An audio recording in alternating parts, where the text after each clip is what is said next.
Assalamualaikum warahmatullahi wabarakatuh. Selamat pagi anak-anak. Apa kabarnya hari ini? Semoga baik-baik saja ya.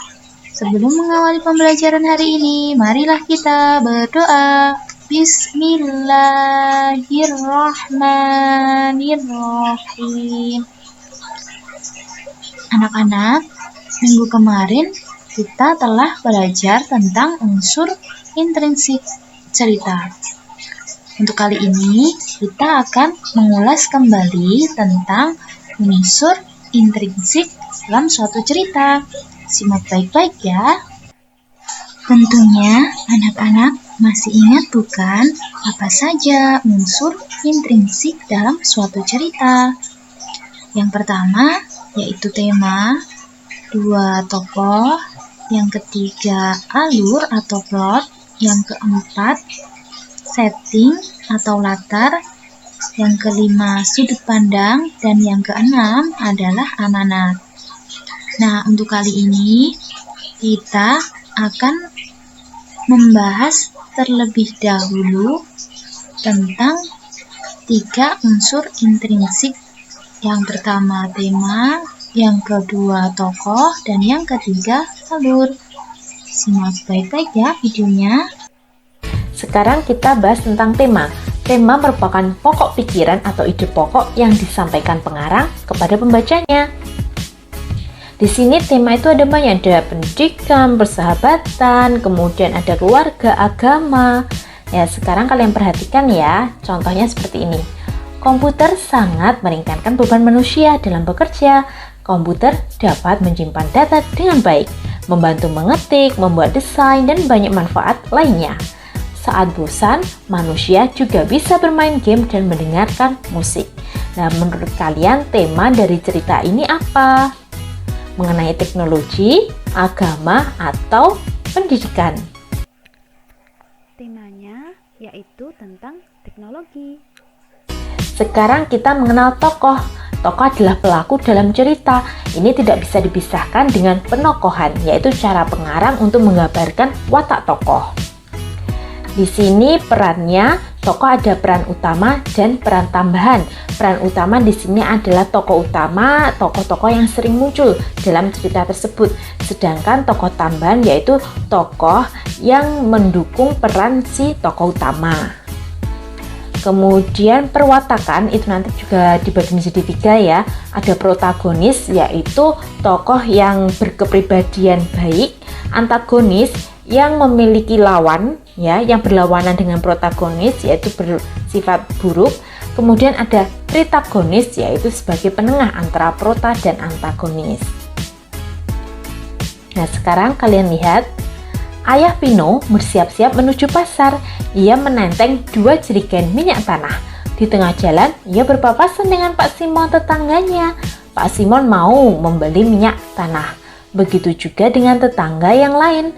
Mengetahui hal itu, Pino segera menghampiri dan membantu ayah. Dari cerita ini kalian menemukan tokoh. Tokohnya ada siapa saja? Tokohnya yaitu Ayah Pino, Pak Simon, tetangga yang lain, dan Pino. Dari sini kita bisa tahu bahwa tokoh utamanya yaitu yang sering muncul adalah Ayah Pino. Kemudian tokoh tambahannya yaitu Pak Simon, tetangga yang lain, dan Pino.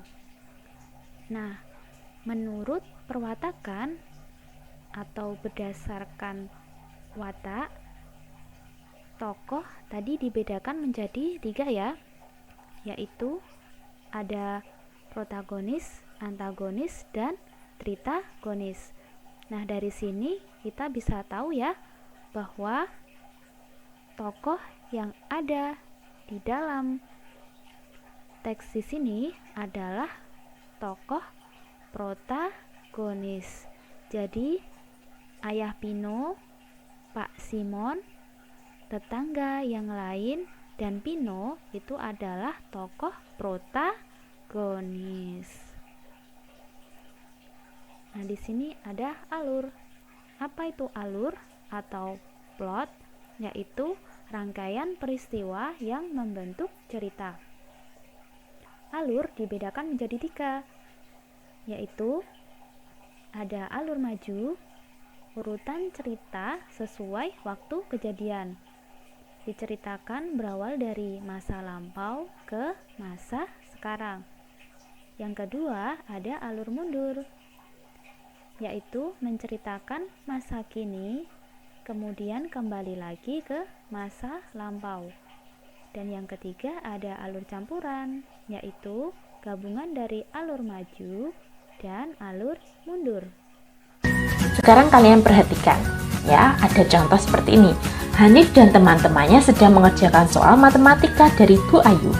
Setelah selesai, mereka berbaris di depan meja Bu Ayu sambil membawa hasil pekerjaannya.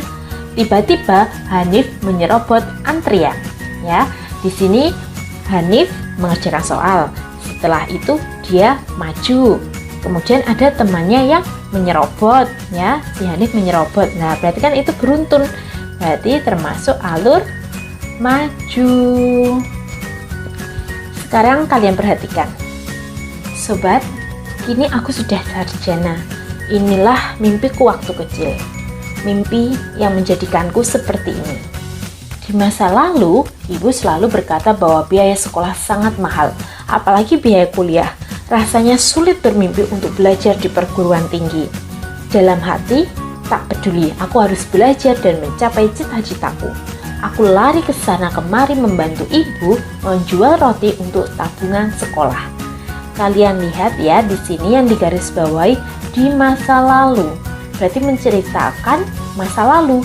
Sedangkan yang di sini tadi di awal sini yaitu menceritakan kejadian saat ini, karena dia sudah sarjana, berarti kan kejadian saat ini. Berarti dia termasuk alur mundur. Benar sekali. Yang sekarang kalian perhatikan pada contoh ketiga. Hamid dan kawan-kawan kian terdesak. Timnya kini tertinggal 2 gol dan harus rela bermain dengan 10 pemain. Sebelumnya, Hamid dan kawan-kawan sudah unggul di babak pertama. Mereka melakukan serangan bertubi-tubi, membuat mereka kehilangan stamina. Pada pertandingan kedua, pelatih sudah tidak mampu melakukan pergantian tim. Akhirnya, pelatih meminta anak-anak untuk rileks dan bermain santai menjaga stamina. Akhirnya, Hamid dan kawan-kawan bisa mencetak gol di menit akhir. Nah, sekarang kalian perhatikan. Di sini yang digarisbawahi Hamid dan kawan-kawan kian terdesak, berarti keadaan saat ini. Kemudian sebelumnya, nah berarti kan menceritakan yang lampau. Kemudian kembali lagi, pada pertandingan kedua pelatih sudah tidak mampu melakukan pergantian tim. Ini kejadian sekarang. Nah, penyelesaiannya ini akhirnya pelatih meminta anak-anak, berarti ini kan sekarang. Dari kejadian sekarang kembali ke masa lalu, kejadian lampau kembali lagi ke sekarang. Berarti ini termasuk alur campuran. Ya, pintar sekali anak-anak. Kita cuma membahas 3 ya, yaitu tema, tokoh, dan alur. Untuk unsur selanjutnya kita bahas di video berikutnya. Anak-anak, setelah kalian memperhatikan dan memahami materi yang telah dijelaskan hari ini, anak-anak selanjutnya mengerjakan tugas ya. Yang pertama, kalian baca terlebih dahulu cerita tentang semut dan belalang. Setelah kalian membacanya dengan seksama, selanjutnya anak-anak menjawab pertanyaannya. Pertanyaannya adalah sebagai berikut.